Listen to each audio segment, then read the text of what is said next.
Okay, this week on the agenda saw fact and fiction in the modern media, 4 big ideas on today's Canada, and the importance of being charitable. The agenda's Week in Review begins with Postmedia's Chris Tyndall on the plagiarism accusations against the Globe and Mail's Margaret Wente. When did you first hear that Margaret Wente was potentially the subject of some plagiarism concerns? I first heard about it in late 2011, which is when the blogger that Wente refers to, a blog called Media Culpa, maintained by Carol Wainio, posted an account of a blog that, or a column that Wente had written about the Occupy movement, in which a quote that is attributed to an Occupy protester turns out to not be from an Occupy protester, and maybe isn't from a real human being at all. It's a quote that was given on an Obama campaign website to illustrate, look, here's John, he's having trouble making ends meet.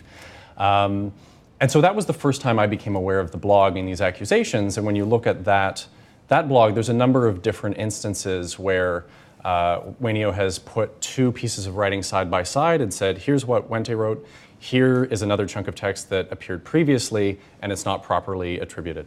At what point did you first notice that accusations were starting to happen online with some degree of traction? That was late 2000. Well, late 2011 there was some traction, but then it went away. And it was 2 weeks ago, so it was September 18th, which was a Tuesday, when the most recent set of accusations were made, when there was what looks like some very clear evidence that a Dan Gardner column, writing in the Ottawa Citizen, that text that appeared in that column then later appeared verbatim or very close to verbatim in a Wente column without attribution. Without attribution. The Globe and Mail, when they became aware of this, how did they respond? They didn't respond until the Friday. So it happened on this exploded on the internet, and the internets were all to Twitter on the 18th. The Globe responded on the Friday. Public editor Sylvia Stead said, I've looked into this, it looks like there's some truth, there's not other truth, but I talked to the columnist, she assures me that she hasn't actually read, she says she doesn't believe that she's actually read a lot of these sources she's accused of copying from. And that, she sort of, you got the sense reading the public editor's comments at that point that she considered this dealt with. How satisfied was the blogosphere over that response? The blogosphere felt like gas had just been poured on the fire. They were generally not satisfied at all, felt like this wasn't taking it seriously, wasn't addressing what many people saw as a pattern of at the best case sloppiness. It doesn't acknowledge the Gardner column. It said, how is it possible that she hasn't read it when it appears almost verbatim? In some cases, verbatim. It depends on how strict you want to be if your definition of paraphrasing versus quoting. So they weren't satisfied at all. They thought this was almost worse than responding. So the Globe public editor responded, the blogosphere responded, then Margaret Wente decided she wanted to have a response as well, which she did in her column. And what was either your/the blogosphere's response to that? My response was to think that, oh wow, it's been made worse again. Some people felt like at least we can move forward now because John Stackhouse, the editor-in-chief, said in a memo to staff that there at least are examples of things that have happened here that are not acceptable, that don't meet the Globe Code of Conduct. So that was a step forward. That was stronger language than we had had to date.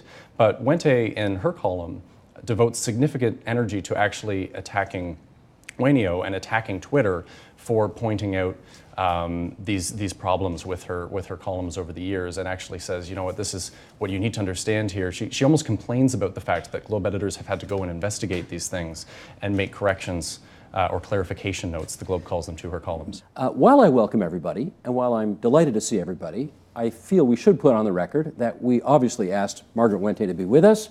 We obviously asked other people from the Globe and Mail to be with us. Everybody either said no or did not respond at all. No, Meredith Martin, our producer, tells me in my ear now, no response at all to any of our invitations. So when people at home are asking, how come you haven't got anybody from the Globe there? That's why. Jesse, let's start with this. The summation you've just heard of how we got from where this started to where we are today, that we just dealt with Chris. Anything glaringly missing there that you think is important to add to the discussion? Well, one thing, I think that we don't owe the Globe and Mail this terrific indulgence of avoiding the word plagiarism just because they choose to describe this as carelessness, I think is what Wente described it as, or an oversight or a violation of their standards. Plagiarism is a word that describes something particular, and I don't know any definition of plagiarism where taking Dan Gardner's words and reproducing them verbatim in her column without citing him or doing the same with Nicholas Carr is not plagiarism. So you're wearing a tie, my name is Jesse, and Margaret Wente is a plagiarist. If she is a serial plagiarist, you know, there's another allegation that just came out, that's something that should be looked into. But her avoidance of the term is part of why this is an ongoing topic. Well, because it's box office poison. That's that's the worst thing you can accuse a journalist of being, is a plagiarist. So do we have some sympathy for her because she would rather be known as somebody who makes a mistake every now and then rather than a plagiarist? Well, I'm not leading some crusade for her head on a platter, and I have a lot of sympathy when we talk about her feeling of grievance at the blogosphere or the Twitterverse. Those are just words to mask the fact that she's talking about her readers. It's her readers who are holding her to account. In terms of the apology, I think what is important is that at this point, it's not just finger pointing. This is the point at which I'd like to see John Stackhouse, who runs a great news organization that could be better, stand up and say, this is all of our faults. This is not just that Peggy didn't live up to our standards. This is a columnist that we have celebrated for years, even though we know she cuts corners and sometimes paraphrases other people's work. If the Globe and Mail had called me, here's what I would advise them to do. I would advise the editor to go through all of the columnists' columns and do a thorough investigation, because if you don't do that yourself as a media organization, other people will do it for you, and you just find yourself in this perpetual cycle. When they find problems, I would advise them to fix the problem. So if there's an attribution problem, add the attribution into the column, and then at the bottom or at the top of the column, note that you have corrected this column to reflect the proper attribution, that in its original state it didn't meet your standards. If there are other problems, you need to address those in the text as well. Make the corrections so that everybody else on staff as well understands that here's what our standards are, as well as the public. We've heard the word plagiarism thrown around. We've also heard another expression saying patch writing. Can you help us understand, in your mind, if there's a difference between plagiarism and patch writing? Yeah, and I think there is, absolutely. Patch writing is where you try to take an idea. Patch writing is essentially a failed attempt at paraphrasing. And this is where the writer uses an idea from another writer, but overly uses that writer's syntax and vocabulary in a way that demonstrates that the writer herself does not necessarily have a mastery of the subject. And one of the things that I've noticed is that journalists increasingly, in the demand to keep up with production, are relying on this habit that Rebecca identifies as patch writing, and it falls short of plagiarism. It's not quite plagiarism, which I take to be the exact borrowing of a string of words. And usually, for my own purposes, I say somewhere between 7 and 12 words is the lower threshold for plagiarism. But patch writing, you see this all the time. It's downright common in journalism. You know, to speak to what I spend a lot of my time doing, which is helping teach young people how to write, I think she's absolutely right. It's not a problem, though, that comes to students by the time they get to journalism school.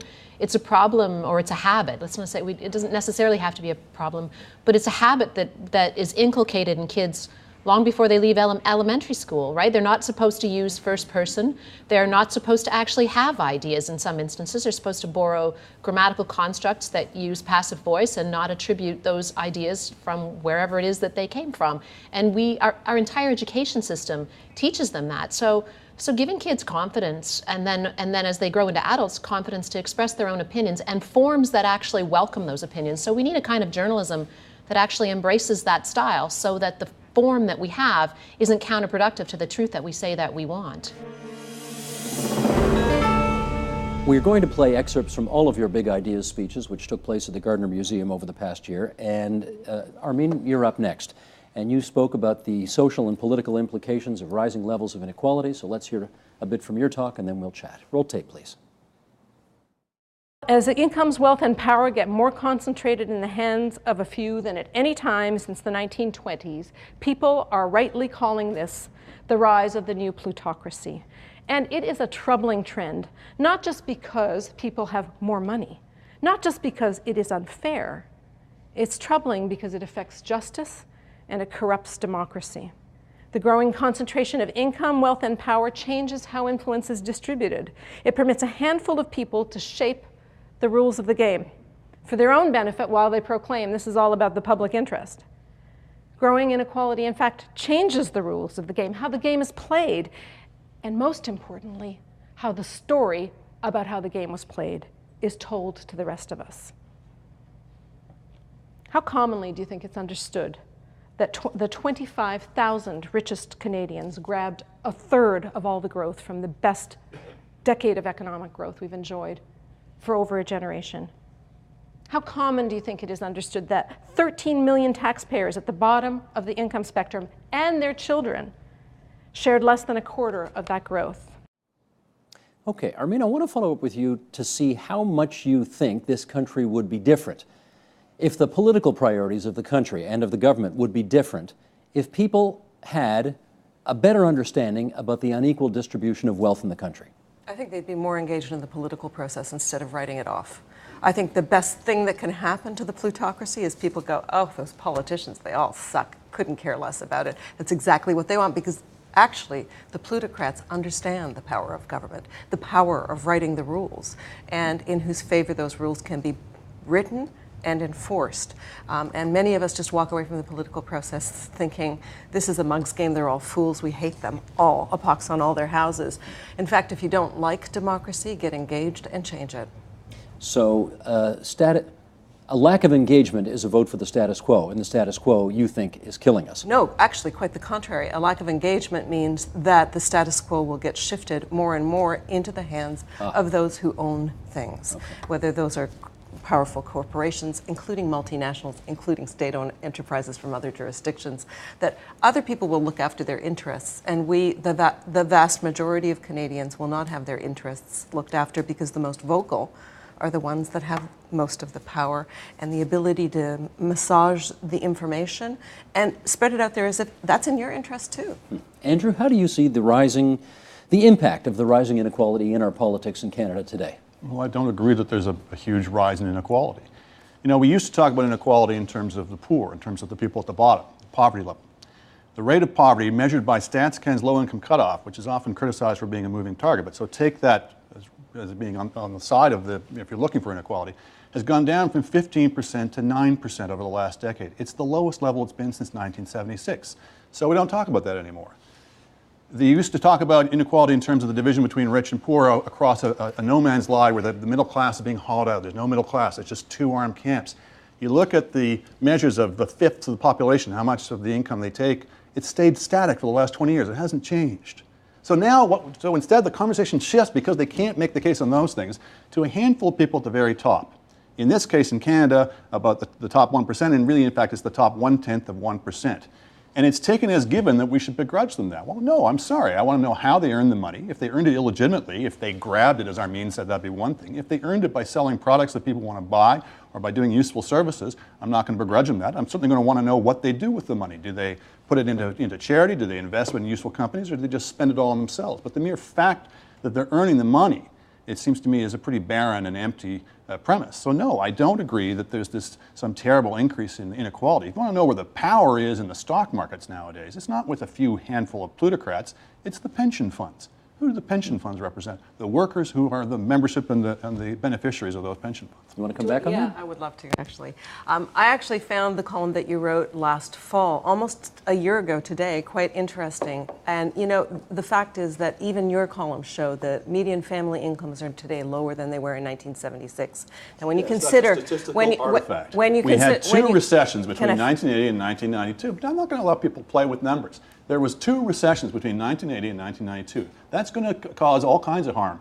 Since 93, we had almost 20 years of uninterrupted growth. Median family incomes are up 20% after inflation. We got inflation down, unemployment down to 6% before the last recession. We got the employment rate up to an all-time record high. So to continue to try to construct this as some kind of bad news story, it just requires conforming facts. I would like to get in. So median family incomes are actually not only stagnant, but down from where they were in 1976. In 1976, we had fewer people with less education, fewer earners per family with less education. education. So we've played the girls are working just as hard as the boys card. We're playing the get an education because that's going to get you ahead card, and people are pedaling faster just to stay in the same place. So I'm going to ask you, Andrew Coyne, where are you going to find, there's fewer jobs in the middle, between the $30,000 and the $60,000 mark. There's fewer jobs in that band that are out there in the labor market, plus the labor market policies we are now introducing are flooding the low wage end of the labor pool. So we're just continually dragging down the range of opportunities for the next generation. Every collective bargaining table, now the new normal is a two-tier wage system. You're fine. If you're hired now,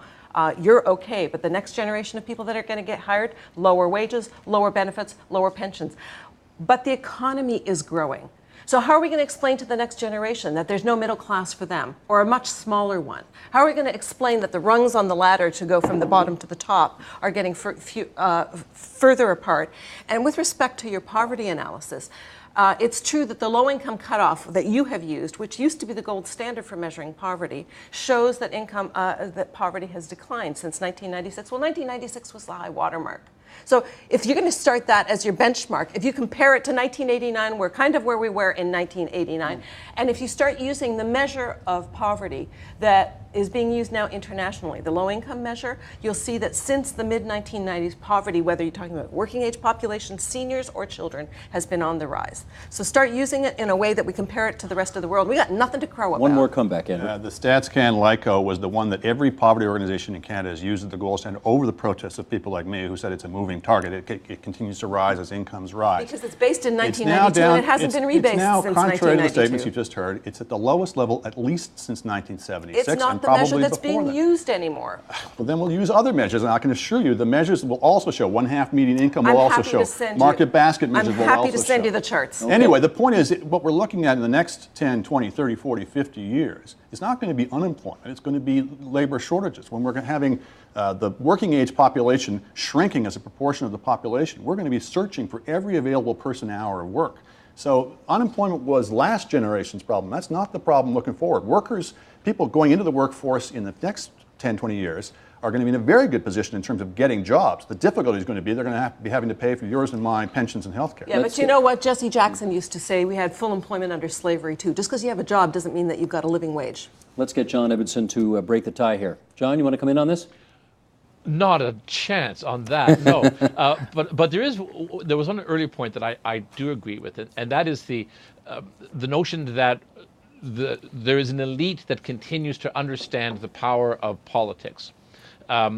There are still 30-year-olds who are reading The Economist because they know that if they read The Economist, it gets them to the corner office. But there are a whole lot of 30-year-olds who don't read The Economist or the Globe and Mail or the New York Times, or who don't vote because somehow they see it as a gesture of protest or indifference not to vote. These are the people who are disenfranchising themselves, whether it's not voting or whether it's not reading newspapers or watching this show. Too many people are allowing themselves to be removed from the public square, from the market, and Irene is absolutely right that as they lose their influence, as they cease to vote, and as they cease to participate in the body politic, it just does allow fewer and fewer people with more and more power to exploit the system. To that extent, I do concur. Okay, John Ibbotson decided to take the fifth on the argument at the table here. Do you want to weigh in on it, John Duffy? Well, I don't want to get caught in that crossfire. It's epic, and I wouldn't want to deprive your viewers of more shootout. I should probably just cede my time. But I will say this. I guess my own perspective on it is that whoever's right in this, and I expect there's a measure of wisdom in what both are saying. The way I view it is really summed up in the phrase that the middle class hasn't gotten a raise in about 25, 30 years. Can politics do something about that? Well, I think it can. I think we've been through some of the worst of deindustrialization and a huge, massive shift of manufacturing power, which was the source of so many middle-class families' lifestyles and way of life. I think there is great potential now as the world reforms into new supply chains and new configurations for Canadian traditional manufacturing communities and the families who rely upon them to get back in the game with suitable support from governments. At the same time, I think that governments are going to have a devil of a time wrestling with what Andrew's talking about. The future, could very much look like Japan, not in the sense of exciting participation in global supply chains and lean manufacturing. It could look like an inverted demographic pyramid where a very small number of people of working age are working their hearts out to support a very large number of people who are no longer able to participate in the paid workforce. Stagnant growth rates for yeah, years. and so you ask yourself, maybe not so much which Canada do you want, but which Japan do you want? And it's almost a race between those two dynamics, and families that find themselves on the sunny side of them in a great lean manufacturing Toyota-style operation are going to do well, and families that find themselves on the outside of that could have real problems. Quick comeback? I don't think it's true to say that incomes haven't been rising. As I say, they were rising over that 20-year, almost 20-year period from 92 to 2007. The problem is that they've been rising on the basis of two things: rising commodity prices, which we can't take for granted, and more people working. So we need to get the productivity, the amount of output per worker up. That's going to be one of the preeminent challenges for the next 50 years. I want to start by just having all of you tell us, from your various and different faith perspectives, the tradition of charity as it relates to each of your faiths. And Dave, why don't we start with you? Sure. The notion of charitable giving from a Christian point of view. Right. Well, I think it's very clear, probably the strongest Christian teaching would be Jesus says you can't love God. You can't love God unless you're willing to love your neighbor or love your brother and sister. So it's clearly a commandment. Okay, Mara, let's go to you in New York City and tell us, if you would, from the Jewish perspective, how does charity relate to Jewish teaching? Well, to talk about Jewish teachings, what you're really talking about is something known as tzedakah. And tzedakah is the word for charity. And it's very similar, actually, to the Christian tradition in that you're supposed to, by old tradition, give 10% of your income to charitable works. But fundamental to the understandings of Jewish tradition as it relates to charity is this idea, one, that you do it anonymously. It's not about creating grandeur for yourself, but to donate and not have anybody know that you've given the money to anybody else. And to do some kind of charitable works such that you leave the world a better place than it was when you got here. That's really fundamental to the Jewish tradition. Okay, Shabir Ali from the Islamic tradition. The Quran speaks a lot about sadaqah, or about charity. In one passage in the 2nd chapter of the Quran, it says they ask you what they should give. Tell them, give what is excess. This is reflected on the day of the Eid, following the breaking of the fast, at the end of the month of Ramadan, when every person is required to give one meal for a person, and who is required? Anyone who has in excess of his or her needs for the day. Other passages encourage giving and promise great reward in the life hereafter for those who give here. God in the Quran assures believers that whatever they give will be returned to them, either in this life or by way of reward in the life hereafter. Simon, I don't know if we can call atheism a religion, but you believe in it, if I can use that expression. And I wonder whether there is a long-standing charitable view within the tradition of atheism. Well, humanism, actually. And humanism is a secular life stance. It's rooted in naturalistic philosophy, science, compassion, and ethics. Now, the goal of humanism is that every human being, both individually and collectively, would live the very best life possible. Now, you mentioned atheism, and of course, humanists are atheists as well. And that sort of goes hand in hand. Now, philanthropy, the objective of that is to improve the quality of human life. So it's virtually the same as humanism, or at least it goes hand in hand. Now, if you break it down etymologically, philanthropy means philos, which is love, and anthropos, which means human beings. So it's the love of humanity. So you give, you love your fellow human being. Exactly. That's the gist of it. I'm not sure if the concept of going viral was ever written about in the Quran or in the Bible or in the Torah, but that's where it's at today, folks. Everybody wants to go viral, and including charities. Yeah. Let's take a look at this clip from ABC News that was broadcast back in June. Illustrates the spirit of giving, and then we'll talk some more. Roll tape, please. 68-year-old bus monitor Karen Klein met her anonymous benefactor. Nice guy, and I'm very appreciative. Klein became a public symbol for the abuse of bullying after this video showing 7th grade boys mercilessly taunting her on a school bus was posted online. Millions saw the video and responded. 25-year-old Max Sidoroff from Toronto, Canada, says he had to do something.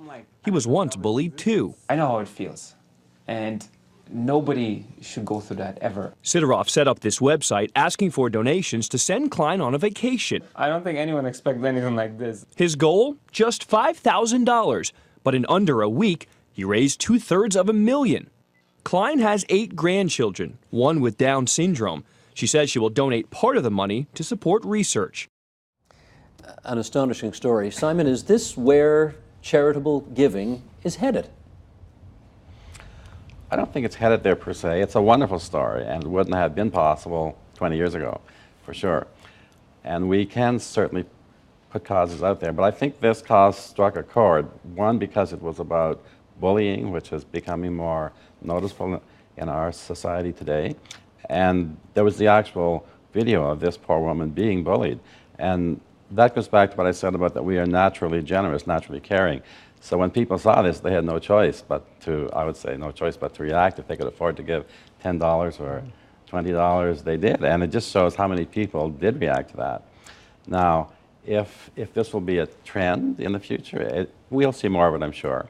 But I don't think it'll be a big method of raising funds. Dave, is this a trend? Yeah, this points to something really interesting. The breakdown is roughly people respond to 60%. It's based on emotion, and 40% more on thoughtfulness. And the younger the person is, the more it's biased towards emotion. So that kind of social media thing is absolutely made for what appeals to people today. Does that get you right in the heart? It gets you right in the heart. And I think our struggle is, how do we, on the one hand, admit that all of us respond emotionally? There's the urgent, immediate need. But when so many of the solutions that we're talking about actually take a longer period of time.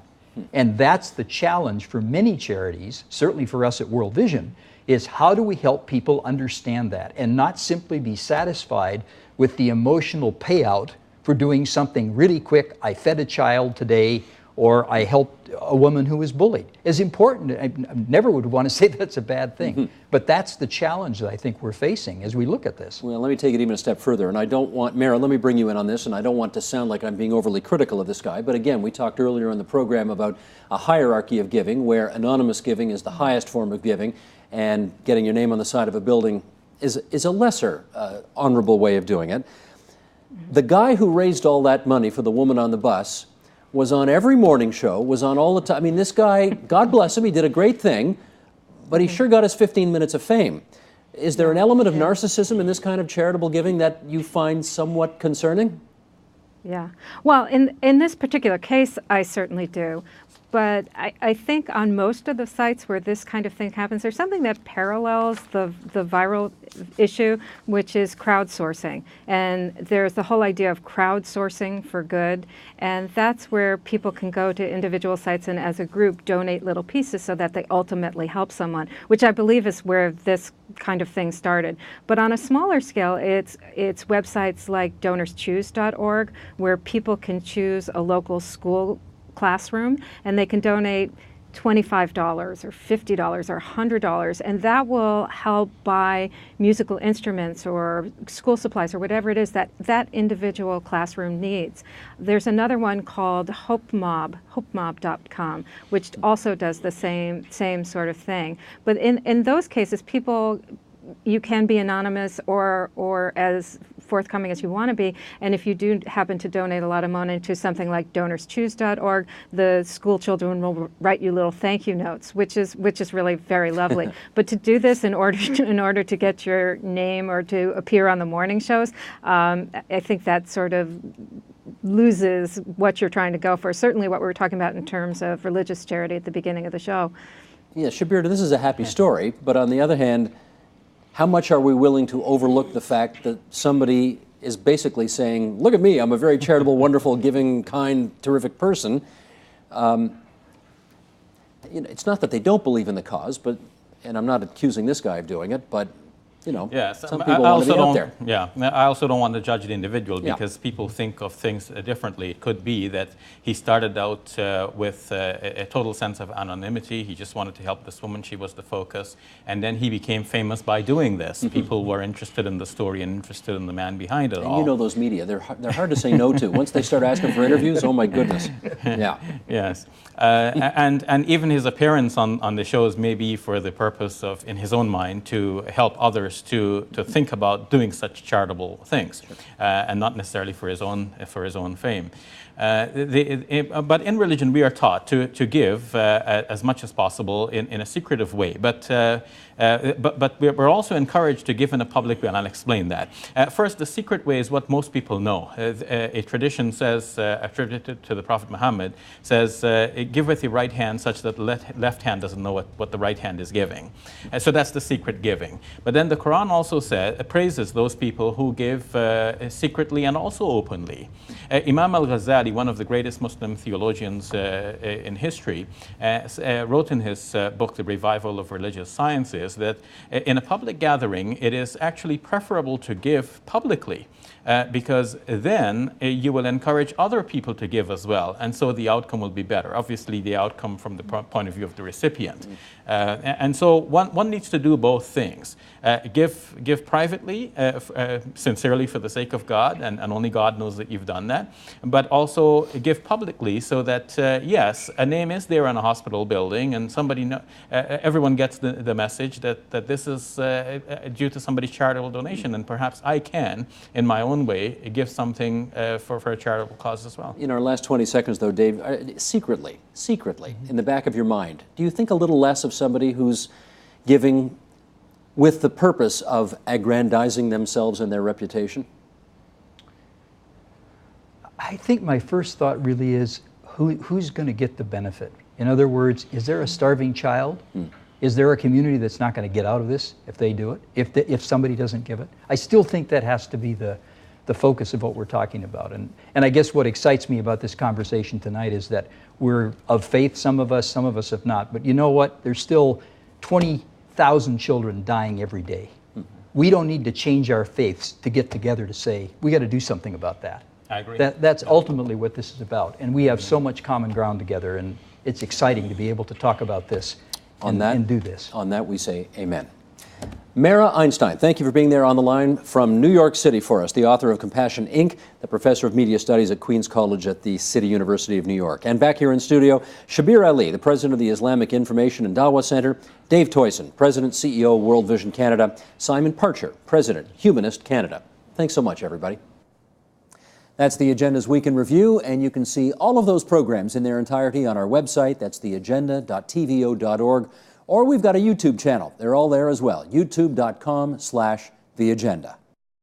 Support Ontario's public television. Donate at tvo.org.